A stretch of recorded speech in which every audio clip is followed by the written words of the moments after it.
Hey, how you doing? This is Wyatt here. I'm in Khayelitsha, which is a black township, South Africa, and at an orphanage with some friends. And we're out here for today, just doing some stuff and checking out what's required. And I'd like to introduce you to a couple of my friends. First, I want you to see the surroundings. This is the orphanage here. How many children? 18 children reside here, often abandoned, abused. We're beautiful mountains, and yet we're in it's a ghetto-like environment, and they're doing the best they can. These are my two friends. How's it? Okay. Tell me, Caroline, how did you get in this? You're from England? I'm from England. I was working in England and decided I wanted to come do some work out here, and did some research online and found quite a lot of different places, but mostly places that had a lot of volunteers already, and you had to pay to come and volunteer. And I found this place, which is called Zanokanyo Children's Home, and it's a children's safety home in Khayelitsha. And I started speaking to one of the guys who set it up as a registered charity, and he's based in Zurich. And we Skyped a lot over about a 6-month period and talked about what was necessary. They're not really getting any help here. They're just getting funds in from people overseas. So I decided to come out and see what I can do permanently for 6 months here. That's awesome. And you've been coming here every day for 5 months now. 5 months. That's nearly admirable. every day. It's awesome for me to just have the idea of such a place, because I'm not used to seeing places like this. Our standards are higher, and we have more financial help than they do here. It's sad to see that there's not a lot being done here for these kids. Billy got me involved. Billy, you want to say hello? And How's this? Hi there. Yeah, and talk about what maybe our plans might be of what we can do to help and what we're looking for, maybe from the general public, other surfers that want to help us out. Mostly the surfing community where I come from is awful tight. I don't know quite what it's like here in this country, but do you want to explain what your idea is? No worries. Well, there's definitely a lot of ways that people from all walks of life can get involved in helping out here. There's so much need required here. It's not just children, most of all need love here, but it goes far deeper than love.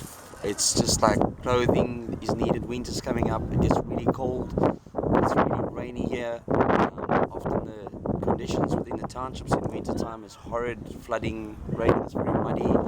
They don't always have free access to running water, electricity. At the home here, in actual fact, the bathrooms need a lot of attention. On the sanitary side, it is also I would say a hygienic concern, serious hygienic concern. Even just basic things like hand soap to wash the children's hands after supper, after using the loo. It's not even yet. It's to them it's a luxury. Well, I understand a lot of kids here have some medical issues.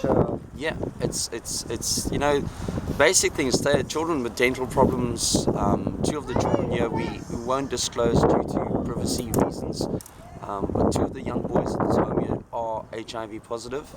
Knowing any little bit more about that, they do need access to medication, access to treatment. And there's not a lot of funding. There's not a lot of funding.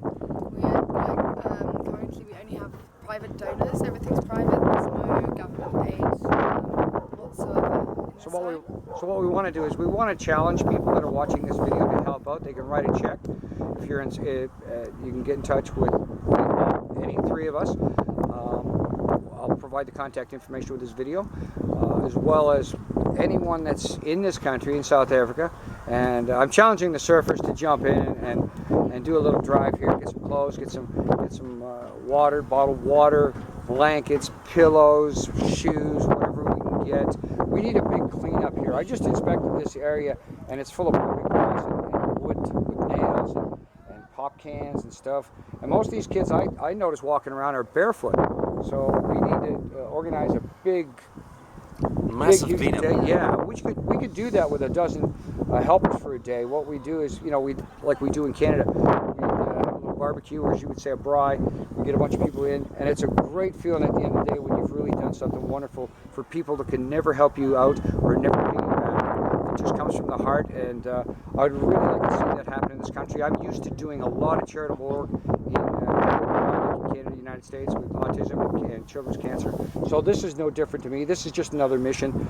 And is there anything you'd like to add? Yeah, Caroline, well, how did I get to know Caroline? Two of my friends that left for Germany about 3 weeks ago, they invited me to a farewell of theirs, and they both surf and both are doctors from Dusseldorf, and they invited me to come along to the farewell, and that is where I got to meet Caroline. I didn't know that Caroline was involved in this home here and in the work that she's doing on a daily basis. And one of my friends that left said, well, she should speak to me because so many of the children here would love to learn to surf. And needless to say, we had a chat. We briefly sat down. The following week we met briefly over supper, and we had a lovely conversation just chatting how we can go forward trying to help these kids. I came the following week on my off days with her here just to see the home and just to see the children and see what we can do here. And I've arranged boards, I've arranged wetsuits to raise support on surfing. That's great. And there's a number of volunteers through another program which I'm involved with, Gap Year South Africa, through the surfing program through Gap Year South Africa, that would be able to help with this program, especially with teaching the kids to surf. And I think the biggest need at the moment in terms of the surfing, obviously, we're just trying and find a way for transport to get these lovely, wonderful children in and out from the home here every day, in and out, to do some work on the days that we do it. And so appealing to anybody out there that maybe has got a combi or a nice big bucky or got access to a minibus or something like that they're prepared to donate or even just drive for the day and do it out of just the goodness of their own heart. If you are able to do that, then there's kids here that need to that so love and appreciate it. And I can vouch for you that, well, Caroline, she shared a bit of her story, her background, where she came from, and I pretty much turned my back on a sales management career and having everything in life to try and change lives with surfing. And I've been doing that since November 2012, and I'll say it in the modest way. I think of all the lives that I've got to meet and change, my life has been changed the most. So if you want to have your life changed, come and help you. I promise you these kids will touch your life and change your life. Wow. Billy, that is awesome. I admire you. You're an incredible dude. And thank you so much. Is there anything else, parting words? Just come and meet these kids because they're amazing. Absolutely. And thank you. I just want to do a spin around here and show you what's going on here. Over here is where they tried to grow their own crops. It failed. But they're doing their best with what they have and what people can give them. But, you know, it's reminiscent of a jail. You know, like, this is their playground. Look. This is their playground. So, if you can help, get in touch. And I'd just like to say thank you for viewing this video. And bye for now.